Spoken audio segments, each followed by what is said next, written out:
Hello बच्चों। आज मैं आप लोगों को क्लास 8 की जो आपके पास मैथ्स की एनसीईआरटी की बुक है ना, उसमें हमने अपना चैप्टर नंबर 7 एरिया स्टार्ट कर रखा है।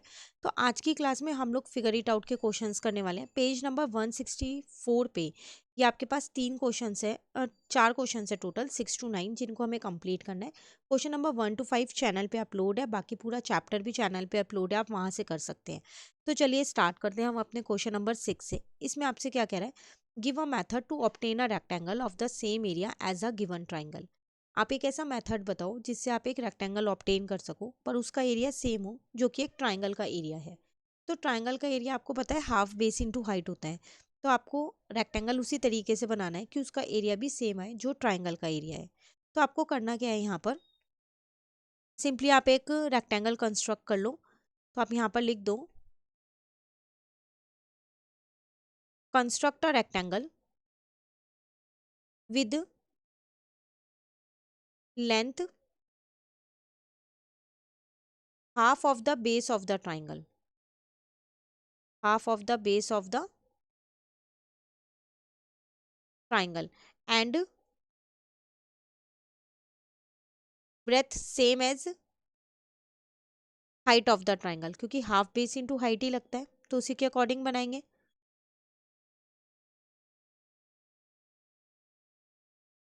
देखो आपने यहाँ पर क्या किया, जो रेक्टेंगल की जो लेंथ है वो आपने हाफ ली है बेस ऑफ द ट्राइंगल की।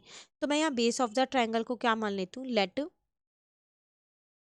बेस ऑफ द ट्राइंगल क्या हो जाएगा मेरे पास, मैंने उसे बी मान लिया, ठीक है। और हाइट ऑफ द ट्राइंगल उसको क्या मान लिया मैंने,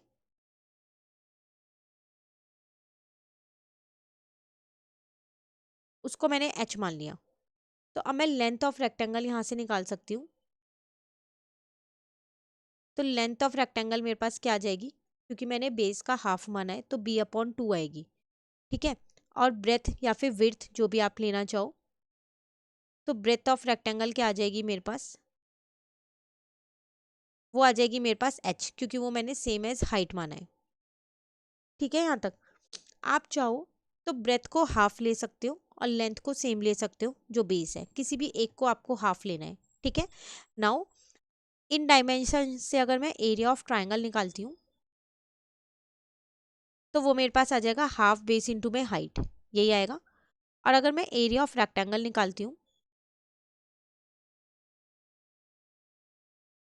तो वो होता है एल इंटू में बी, एल इंटू बी यही होता है। अब एल की जो वैल्यू है वो मेरे पास है यहाँ पर b/2 और बी की वैल्यू है एच। तो इसको मैं लिख सकती हूँ, हाफ मैं बाहर ले आई, यहाँ पर आ गया base into height, which is same as area of triangle. तो ये एरिया ऑफ ट्राइंगल के जितना ही है। क्लियर हो गया क्वेश्चन नंबर 6। चलिए आते हैं क्वेश्चन नंबर 7 पे। इसमें आपसे क्या कह रहा है, an isosceles triangle can be converted into rectangle by dissection in a simple way, can you find out how to do it. कह रहा है कि यहाँ एक आइसोसेलेस ट्राइंगल ये आपको दे रखा है, इन्होंने क्या किया, इसको कन्वर्ट कर दिया एक रेक्टेंगल के अंदर, बहुत ही आसान तरीके से। कैसे किया वो आपको बताना है। और हिंट आपको दे रखी है, शो दैट ट्राइंगल ADB ये वाला triangle and triangle ADC can be made into two half of rectangle, figure out how they should be assembled to get a rectangle, use cutouts if necessary. आपको क्या करना है, उन्होंने एक simple सी hint आपको दे दी है कि जो ये ट्राइंगल्स हैं, दो ट्राइंगल्स हैं जो ये, आपको आपको ये शो कर देना है कि ये जो हाफ हाफ है ये रेक्टेंगल के हाफ पार्ट्स हैं।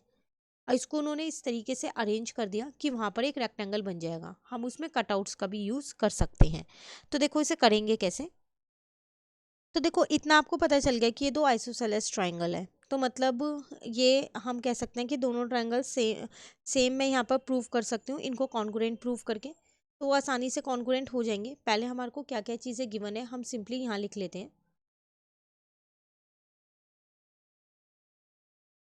तो मुझे क्वेश्चन में गिवन है ABCD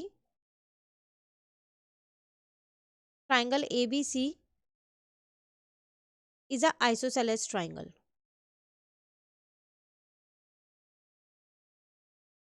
जिसमें AB जो है वो मेरे किसके इक्वल है, BC के इक्वल है, ठीक है। अब AD पे देख रहे हो यहाँ 90 डिग्री बनना है, तो मैं ये कह सकती हूँ कि जो मेरा AD है वो एल्टीट्यूड है A से BC के ऊपर। तो AD is a altitude from A to BC। तो जब ये एल्टीट्यूड है तो मैं कह सकती हूँ कि इसका मतलब जो BD है वो DC के इक्वल होगा। नाउ इन ट्राइंगल, अगर मैं इन दो ट्राइंगल्स की बात करूं ADB की एंड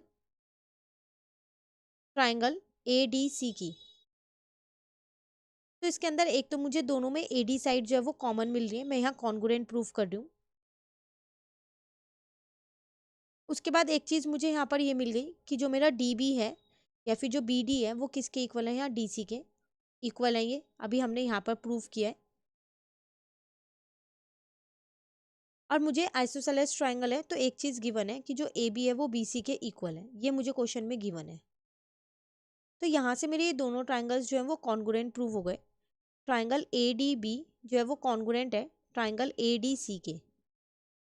ठीक है, साइड साइड साइड क्राइटेरिया से ये मेरे कॉन्ग्रुएंट प्रूव हो गए। अब जब ये दोनों ट्राइंगल्स मेरे पास कॉन्ग्रुएंट प्रूव हो गए तो मैं क्या करूँगी, यहाँ पर इस वाले ट्राइंगल को कट कर दूंगी। इनका एरिया भी सेम होगा दोनों का, जब ये कॉन्ग्रुएंट है तो इसको मैं कट कर दूंगी। तो मैं यहाँ लिख दूंगी कट द ट्राइंगल ADC, और इसको क्या करूँगी, इस साइड पे पेस्ट कर दूंगी इस तरीके से कि जो ये AC वाली लाइन है वो AB वाली लाइन पे आ जाएगी और एक ऐसे रेक्टेंगल फॉर्म्ड हो जाएगा। ऐसे ये ट्राइंगल ऐसे बन जाएगा। ठीक है ना, इसको सिर्फ आपको इधर पेस्ट करना है। तो cut the triangle ADC and paste it along the side BC।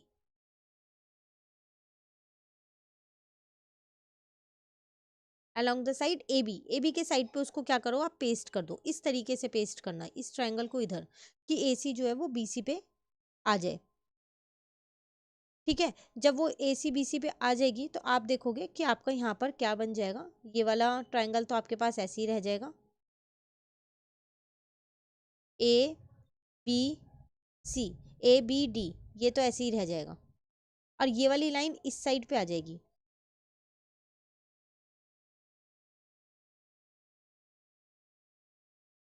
ठीक है ना, AC वाली लाइन इस पे आ जाएगी, तो यहाँ पर एक ये पूरा ट्राइंगल फॉर्म्ड हो जाएगा। ठीक है, तो हम यहाँ लिख दिया हमने, cut the triangle ADC and paste it along the side AB such that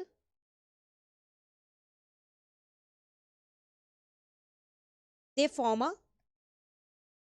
rectangle. तो वहां पर हमारा एक क्या बन जाएगा, रेक्टेंगल बन जाएगा। क्लियर है, क्वेश्चन में आपसे वो यही कह रहा था कि आपको इस तरीके से करना है कि आप इजीली इसको कन्वर्ट कर सकते हो एक सिंपल वे में। तो हमने जब इन्हें कॉन्ग्रुएंट प्रूफ किया तो हमें पता चला कि दोनों ट्राइंगल कॉन्ग्रुएंट है, तो सेम शेप और साइज के हैं, तो हम इजीली इन्हें कट करके दूसरी साइड पे लगा सकते हैं। क्लियर। नाउ क्वेश्चन नंबर 8 है आपके पास, इसमें आपसे क्या कह रहा है, give a method to convert a rectangle into an isosceles triangle by dissection. अब इसका उल्टा बोल रहा है, आपको क्या करना है, एक रेक्टेंगल लेना है और उसको कन्वर्ट करना है आइसोसेलेस ट्राइंगल में। तो चलिए अब हम यहाँ पर एक रेक्टेंगल ले लेते हैं। तो आंसर नंबर 8 है ये मेरे पास। तो टेक अ रेक्टेंगल, मैंने यहाँ पर एक रेक्टेंगल ले लिया, ABCD इसको मैंने यहाँ पर नाम दे दिया। ठीक है, यहाँ मैंने वो रेक्टेंगल बना भी दिया है।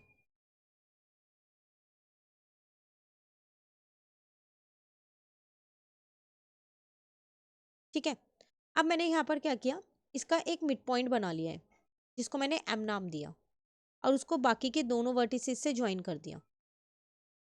ठीक है, तो हम यहाँ पर उसको लिख देंगे साथ के साथ, take a mid point of side AB। Side AB का मैंने यहाँ एक मिड पॉइंट ले लिया। उसके बाद आपने इसे D और C से ज्वाइन कर दिया, तो आप इसको भी लिख सकते हो यहाँ पर फ्रॉम M। ठीक है, M से आपने क्या किया, यहाँ पर draw lines to the bottom corner D and C। यहाँ से मैंने लाइन्स ड्रॉ कर ली। अब अगर आप ध्यान से देखो तो यहाँ पर 3 ट्राइंगल्स बन रहे हैं। First area, second area, third area, एक रेक्टेंगल के अंदर 3 ट्राइंगल्स बन गए। तो आप यहाँ पर लिख सकते हो, ये आपका फर्स्ट स्टेप हो गया, ये सेकेंड स्टेप, ये third step. Now fourth step आपका यहाँ है, cut the rectangles, cut the rectangle into 3 pieces. 3 pieces में कट कर सकते हो क्योंकि उसके अंदर आपके पास 3 रेक्टेंगल ट्राइंगल्स बने हुए हैं। तो नाम लिख दो यहाँ पर, कौन कौन से ट्राइंगल आपके पास बने हैं। एक ट्राइंगल आपके पास बना है यहाँ पर ADM, ठीक है। दूसरा ट्राइंगल आपके पास बना है यहाँ पर BCM,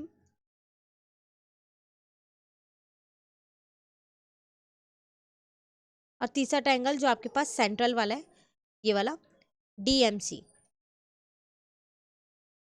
3 ट्राइंगल है, इनको इन 3 ट्राइंगल में हमने क्या किया, कट कर लिया। अब उसके बाद आपको क्या करना है, इन्हीं को ही रीअरेंज करना है ताकि आप एक आइसोसेलेस ट्राइंगल बना सको। नाउ रीअरेंज, किस तरीके से आप यहाँ पर रीअरेंज करोगे। जो आपके पास ये लेफ्ट वाला ट्राइंगल है ना ADM, जिसको मैंने नंबर 1 लिखा है, तो मैं यहाँ पर ब्रैकेट में लिख देती हूँ triangle 1,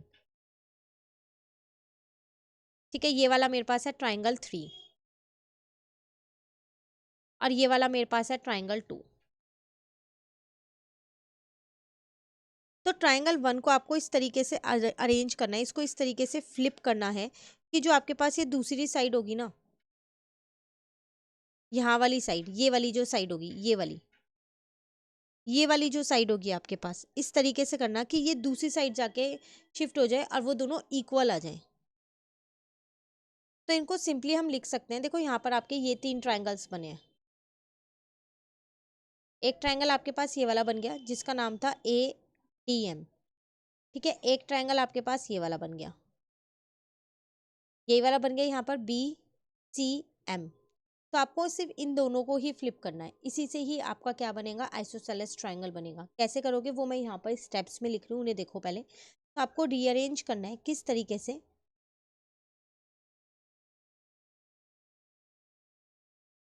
flip triangle ADM and attach it along, आपकी ये वाली साइड से वो अटैच हुआ हुआ है MD से, क्योंकि वो दूसरे वाले ट्राइंगल में भी आ रही है ना, टू फॉर्म 1/2। उसी तरीके से दूसरे राइट साइड वाला ट्राइंगल ले लो, flip triangle BCM and attach it along, अब ये वाली साइड लेना, ये वाली MC,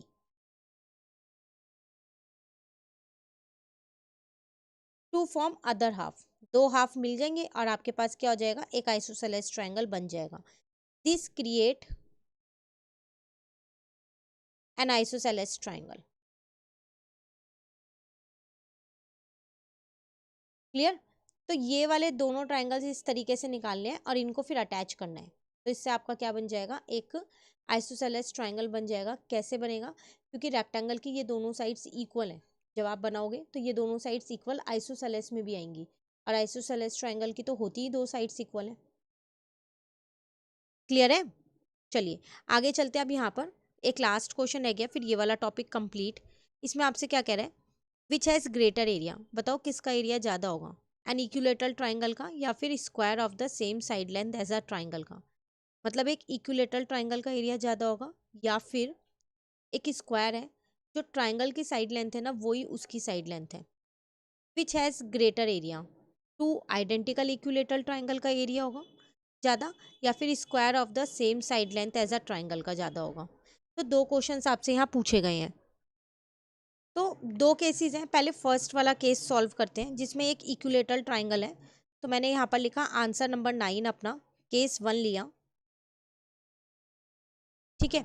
तो सबसे पहले मैंने यहाँ पर लिया area of equilateral triangle.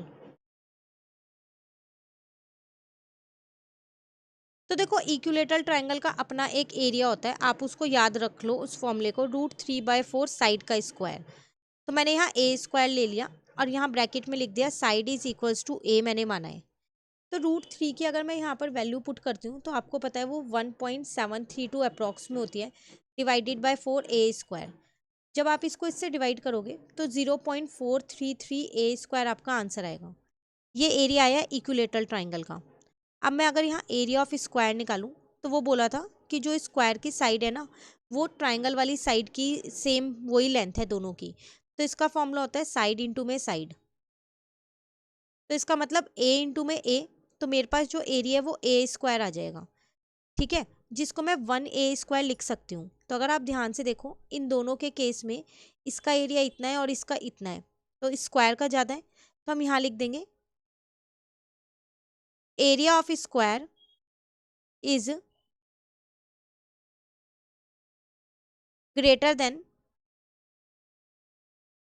Area of equilateral triangle.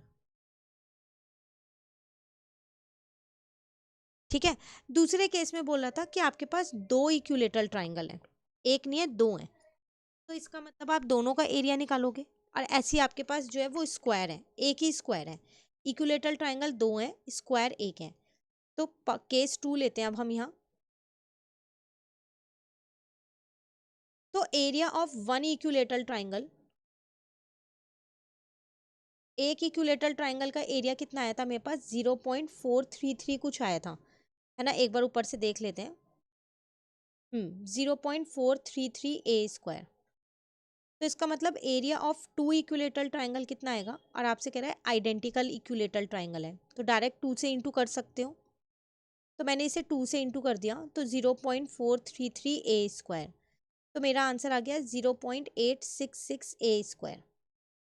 अब अगर मैं एरिया ऑफ स्क्वायर देखूं, अभी मैंने अपने ऊपर वाले पार्ट में निकाल लिया था एरिया ऑफ स्क्वायर, जो था मेरे पास 1a²। अभी भी मेरा एरिया ऑफ स्क्वायर ही जाता है, तो हम यहाँ लिखेंगे area of square is greater than area of two identical equilateral triangle.